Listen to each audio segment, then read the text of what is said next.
indivisible, with liberty and justice for all. Dear Heavenly Father, thank you for this day that you have given us. You're such a wonderful God.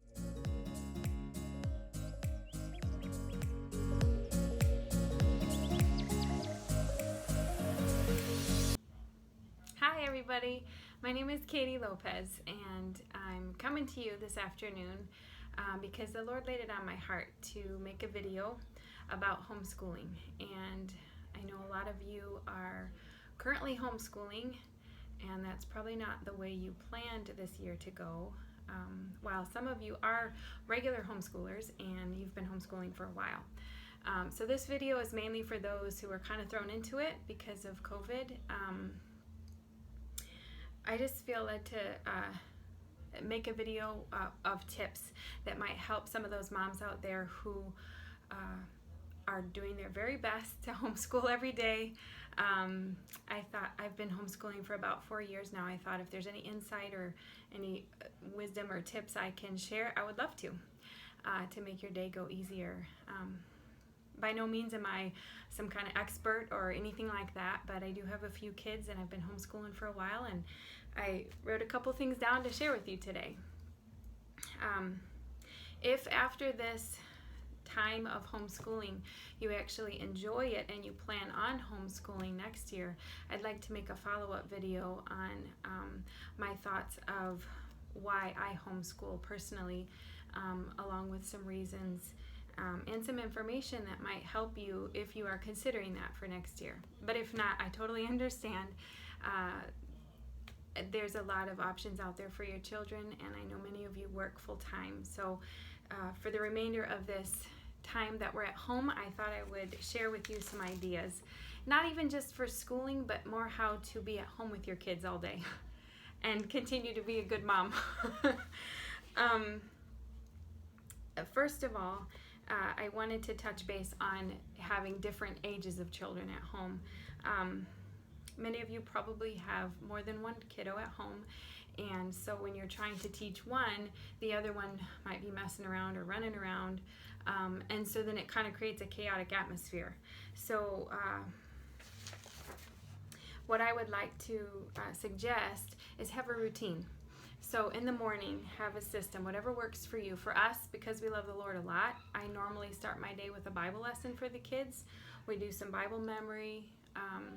I read the Bible. Sometimes we'll do music, but they always know that it's going to start with some kind of Bible lesson or verses. So we usually start that way. I know some homeschool moms like to exercise in the morning with their kids, which is great. We usually exercise in the afternoon, but you please prepare some kind of routine that works for you guys. And I found that kids love to count on something. So instead of starting today at 8 and tomorrow at 9, that's my next point, try to start at a regular time in the morning.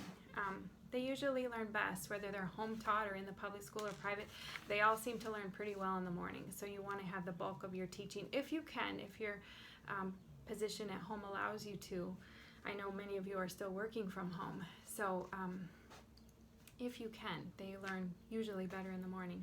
So have structure. Try to start at a regular time every morning, which again, of course, means that if you want to start at 8, then by 7:30, you're already getting them up, saying, let's get breakfast. School starts at 8. School starts at 8. Keep reminding them. Even set a timer if you want.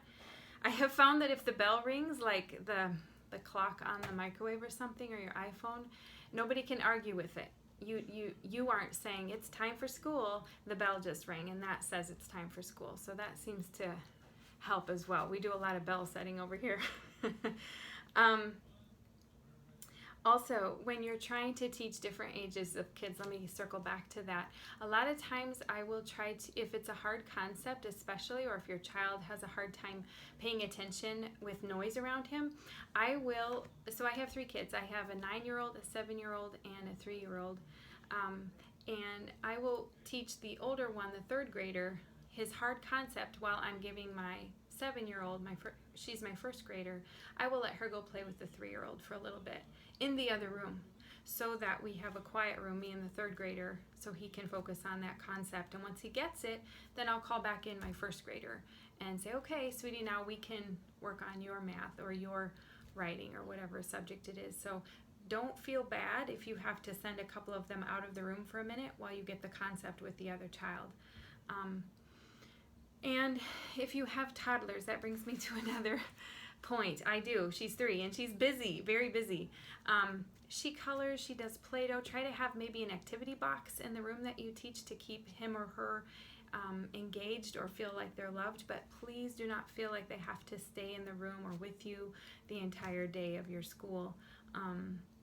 I let her come and go, and if she feels like coloring, I incorporate her and I praise her good work, you know. But if she's like, okay, I'm going to go play with my dolls, that's fine. Have a nice time. You know, she's 3. I would say that even for 4-year-olds, I know that some 3 and 4-year-olds do go to preschools, but I'm sure they're not very, even at the preschool, they let them play at that age. It's not highly structured. They don't make them stay seated for hours. So please don't feel like you have to make your preschooler sit still.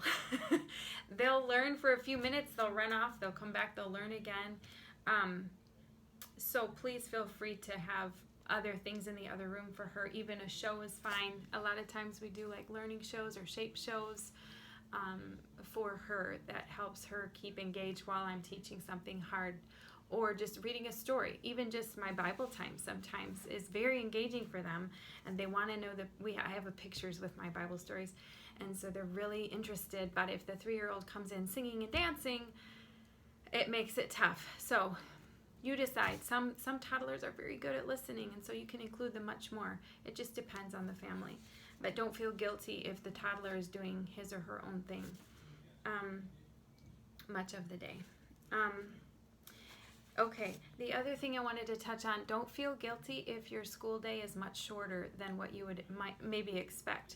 The public school or private school hopefully has sent you some material home to work with your child, but like one of my friends called me and she said, Katie, that the information that they're giving me, my kids are done within an hour. And I think her kiddo was in like 5th grade and 2nd grade, so she has 3, but I think she was talking about those 2. Then she has another little one, but that's okay. Just do the very best you can. If there's something they're not getting, of course, try to repeat it, try to go over it again. But I want to let you know that as a homeschooler, I've noticed that in general we're done sooner than the public school in the average day. Usually for us, it takes about 3 or 4 hours, not including exercise. If you add the exercise, that's another half an hour or more. And I'm not counting breaks. So if you added in the breaks, yeah, it would take 5 or 6 hours like the public school, but you can actually condense that. So if you're getting done early because you're not taking breaks or because they got it and they wanted to keep going, great. Go at their pace if you can. Don't feel guilty if it's not taking you 6 hours like the public school or however many hours the public school runs for, or private. It's different. They're not lining up. They're not, having certain recesses. They're not waiting on other children. It's just you guys now. So it's more streamlined. So don't feel guilty about that. And then the other 2 ideas I had during this time was to make a garden with your kids if you can. Plant some flowers, plant some vegetables with them.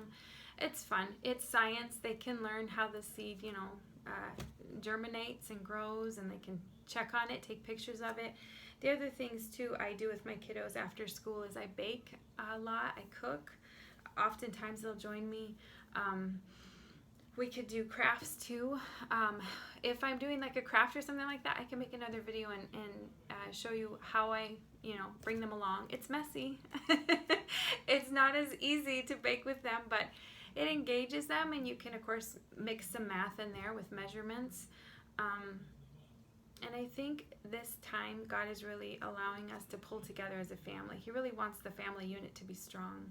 So if there's anything you can think of to bring yourselves together, read a book together, watch a good series on TV, wholesome, find something good as a family to watch. A lot of times we'll pause a show, like the Laura Ingalls show, we'll pause and we'll talk about that. Like, what do you think?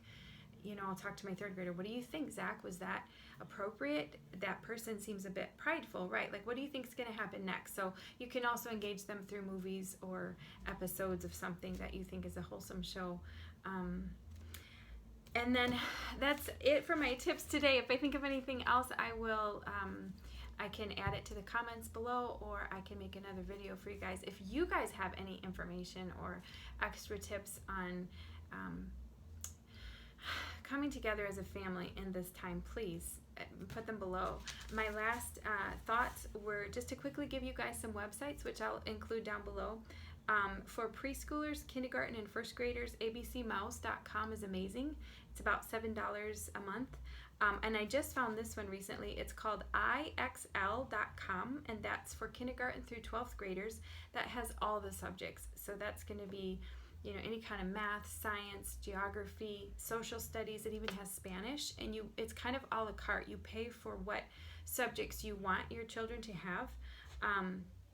That one's been very helpful for us. That's in addition to the curriculum I use. I have them log online almost every day and work about 15 to 20 minutes. But if you don't have good curriculum from your teacher, or you're looking for more, IXL.com, and I'll put a link below, is amazing. They have a lot of information for your kiddo. You can keep him very busy for a long time that way. Also, for the fun side, especially for my first grader, she really loves art.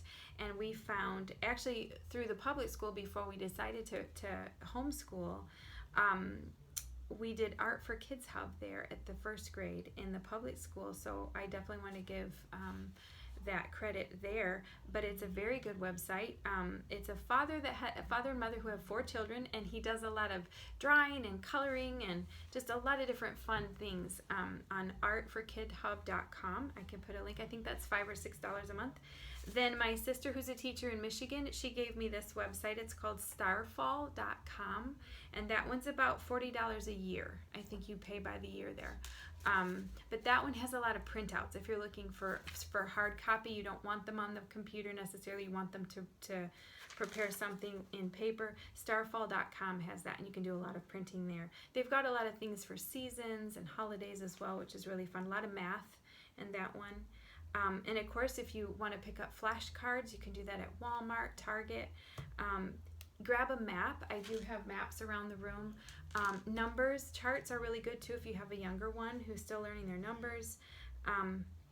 Just be really encouraging. Give yourself a break too when you need it. Get a coffee.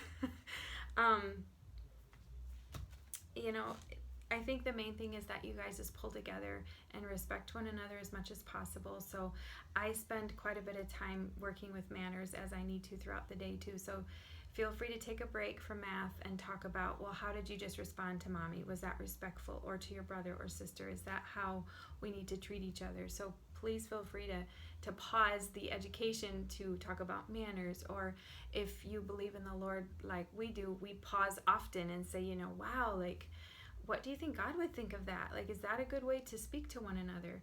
And we can bring up Bible verses or however you guys feel led to lead your family. But I have found as a homeschool mom, it's not just education. It's a lot of interaction.